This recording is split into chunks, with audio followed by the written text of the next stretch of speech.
दुनिया का पहला मोबाइल फोन, पहला फ्लिप फोन और कार में लगने वाले रेडियो से लेकर सेकेंड वर्ल्ड वॉर में इस्तेमाल होने वाला वॉकी टॉकी, इन सब के पीछे बस एक ही नाम था, मोटोरोला। लेकिन वो कंपनी जिसके प्रीमियम फोन कभी एप्पल को टक्कर दिया करते थे, वो अचानक मार्केट से गायब कैसे हो गए। अमेरिका का एक गरीब लड़का जिसने कुछ नया और इनोवेटिव करने का सपना देखा, उसे जबरदस्ती आर्मी में भेज दिया गया। लेकिन आर्मी से लौटने के बाद बिना किसी फाइनेंशियल सपोर्ट के उसी लड़के ने अपने दम पर मोटोरोला जैसा एक टेक्नोलॉजी एम्पायर खड़ा कर दिया। फिर उसके खिलाफ एक ऐसी साजिश हुई जिसने उसे आसमान से उठाकर जमीन पर पटक दिया। और इस बर्बादी की कहानी में एक नाम गूगल का भी शामिल है, जिसने मोटोरोला को एक्वायर करने के सिर्फ 3 साल के भीतर भारी नुकसान में बेच दिया, वो भी एक चाइनीज कंपनी लेनोवो को। लेकिन इस डील के पीछे छुपे गहरे राज को जानकर आप हैरान हो जाएंगे। आज मोटोरोला की हालत ऐसी हो गई है कि शाओमी और रियलमी जैसे ब्रांड से भी मुकाबला करना मुश्किल हो रहा है। लेकिन सबसे बड़ा सवाल ये है कि जब गूगल को आखिर में इसे बेचना ही था, तो उसने मोटोरोला को खरीदा ही क्यों? और क्या लेनोवो मोटोरोला की किस्मत बदल पाएगा? इन सभी सवालों के जवाब के साथ ही आज की वीडियो में हम मोटोरोला की शुरुआत से लेकर अब तक की पूरी जर्नी को डिटेल में जानने वाले हैं। मोटोरोला की कहानी शुरू होती है साल 1895 में, जब अमेरिका के एक छोटे से टाउन में पॉल गैल्विन का जन्म हुआ। एक मिडिल क्लास परिवार था और पिता छोटी मोटी नौकरी से घर का खर्च चलाते थे। अब पॉल का बचपन भले ही गरीबी में बीत रहा था, लेकिन ख्वाब हमेशा कुछ बड़ा करने का देखते थे। कुछ नया सीखने का इतना जबरदस्त एक्साइटमेंट था कि कई बार इसी वजह से उन्हें डांट भी पड़ जाती थी। धीरे धीरे जब उनके स्कूल की पढ़ाई पूरी हुई, तो पिता ने उनके इंटरेस्ट को देखकर इंजीनियरिंग की पढ़ाई के लिए एडमिशन दिला दिया। लेकिन यहीं से पॉल की जिंदगी में स्ट्रगल्स का एक सिलसिला शुरू हो गया। वो अपनी इलेक्ट्रिकल इंजीनियरिंग की पढ़ाई कर ही रहे थे कि अचानक उन्हें आर्मी में शामिल होने का आदेश मिल गया। वजह थी फर्स्ट वर्ल्ड वॉर की शुरुआत। न चाहते हुए भी पॉल को अपनी पढ़ाई छोड़नी पड़ी और अमेरिकी फौज में आर्टिलरी ऑफिसर के तौर पर काम करना पड़ा। ये साल था 1917 के आसपास का। वार के दौरान अपने साथियों की मौत और आर्मी को होने वाले भारी नुकसान ने पॉल को अंदर तक झकझोर दिया। उन्हें एहसास हुआ कि अगर आर्मी के पास एक एडवांस कम्युनिकेशन सिस्टम होता तो इस नुकसान को काफी हद तक रोका जा सकता था। उन्होंने मन ही मन फैसला किया कि इस प्रॉब्लम को सॉल्व करने के लिए वो जरूर कुछ करेंगे। साल 1919 में वॉर खत्म हुआ, लेकिन अमेरिका में चारों तरफ बेरोजगारी और मंदी छा गई। पॉल के पास ना तो नौकरी थी और ना ही पैसा, लेकिन वो अपने सपने को हकीकत में बदलने के लिए कोशिश करते रहे। और फिर साल आया 1928, जब शिकागो में एक किराए के वर्कशॉप में पॉल ने अपने भाई जोसेफ के साथ गैल्विन मैन्युफैक्चरिंग कॉरपोरेशन की शुरुआत की। सिर्फ 5 एम्प्लॉइज के साथ उन्होंने बैटरी एलिमिनेटर बनाना शुरू किया, एक ऐसा डिवाइस जो बैटरी से चलने वाले रेडियो को इलेक्ट्रिसिटी से चलाने में मदद करता था। और यहीं से शुरुआत हुई मोटोरोला के विशाल बिजनेस एम्पायर की। पॉल के डीसी अडॉप्टर की सेल्स धीरे धीरे बढ़ने लगी, क्योंकि उस वक्त रेडियो लोगों के बीच काफी पॉपुलर हो रहा था। लेकिन कार मालिकों के पास एक बड़ी दिक्कत थी कि वो अपनी कार में रेडियो नहीं सुन सकते थे। और यहीं से पॉल के दिमाग में एक आइडिया आया जो असली गेम चेंजर साबित हुआ। साल 1930 में उन्होंने कार के अंदर एक ऐसा अफोर्डेबल रेडियो लगाने का फैसला किया जो सीधे कार की बैटरी से चले। दरअसल उस समय कार में रेडियो होना कोई आम बात नहीं थी, यह एक लग्जरी थी जिसे सिर्फ अमीर लोग अफोर्ड कर सकते थे। शुरुआत में जब लोगों ने उनके प्रोडक्ट में कोई खास इंटरेस्ट नहीं दिखाया, तो पॉल ने एक शानदार मार्केटिंग स्ट्रेटजी अपनाई। उन्होंने अपने रेडियो को एक कार में फिट कराया और पूरे अमेरिका में रोड ट्रिप पर निकल पड़े। अपने प्रोडक्ट का नाम रखा मोटोरोला, यानी मोटर प्लस विक्टोरोला। विक्टोरोला उस समय का एक फेमस रेडियो ब्रांड था और यहीं से मोटोरोला ब्रांड की शुरुआत हुई। जब लोग चलती कार के अंदर बजता हुआ म्यूजिक सुनते तो हैरान रह जाते थे।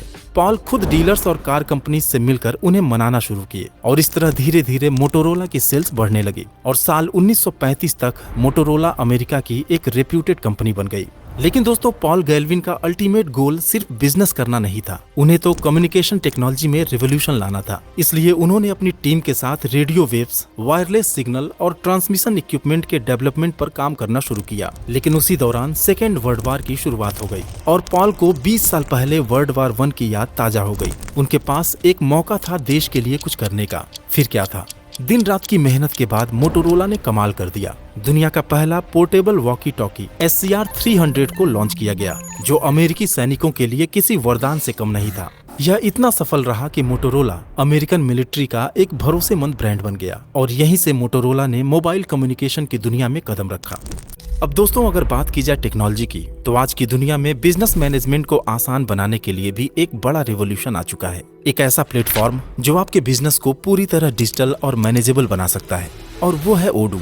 ओडू एक all in one business management software है जो आपके बिजनेस की हर जरूरत का ख्याल रखता है, चाहे वो वेबसाइट बनाना हो, सेल्स और फाइनेंस को मैनेज करना हो, इन्वेंट्री और मैन्युफैक्चरिंग की देखरेख करनी हो, मार्केटिंग हो या फिर ह्यूमन रिसोर्स। ओडू के पास हर डिपार्टमेंट के लिए एप्स मौजूद हैं और सबसे बड़ी बात, ये सारे एप्स आपस में पूरी तरह से इंटीग्रेटेड होते हैं, जिससे आपका काम काफी आसान हो जाता है। जो लोग ओडू का इस्तेमाल नहीं करते वे इन सभी कामों के लिए अलग अलग सॉफ्टवेयर्स और प्लेटफॉर्म्स का इस्तेमाल करते हैं, जिससे न सिर्फ मैनेजमेंट मुश्किल हो जाता है बल्कि खर्चा भी काफी बढ़ जाता है। लेकिन ओडू एक सिंगल सब्सक्रिप्शन में इन सभी जरूरतों को पूरा कर देता है, और वो भी सिर्फ 580 रुपीज पर मंथ में। इतना ही नहीं, अगर आप फ्री में ओडू को ट्राई करना चाहते हैं तो आप किसी भी एक ऐप को लाइफ टाइम फ्री में एक्सेस कर सकते हैं। तो फिर देर किस बात की, अगर आप भी अपने बिजनेस को डिजिटली स्ट्रांग बनाना चाहते हैं तो ओडू का 15 डेज ट्रायल फ्री में ट्राई करें। इसका लिंक आपको डिस्क्रिप्शन में मिल जाएगा। फिर आया 1943, जब मोटोरोला ने एक और माइलस्टोन हासिल किया और स्टॉक एक्सचेंज में लिस्ट हो गई। हालांकि तब भी कंपनी का नाम गैल्विन मैन्युफैक्चरिंग कॉर्पोरेशन ही था, जिसे 1947 में ऑफिशियली बदलकर मोटोरोला कर दिया गया। इसके बाद मोटोरोला ने रेडियो के साथ साथ टेलीविजन प्रोडक्शन में भी कदम रखा और धीरे धीरे अमेरिका के ज्यादातर घरों में मोटोरोला के प्रोडक्ट्स दिखने लगे। अब मोटोरोला सिर्फ एक कंपनी नहीं बल्कि एक भरोसेमंद ब्रांड बन चुका था। फिर आया साल 1959, जब 64 इयर्स की एज में पॉल गैल्विन की डेथ हो गई। लेकिन मोटोरोला का सफर यहीं खत्म नहीं हुआ।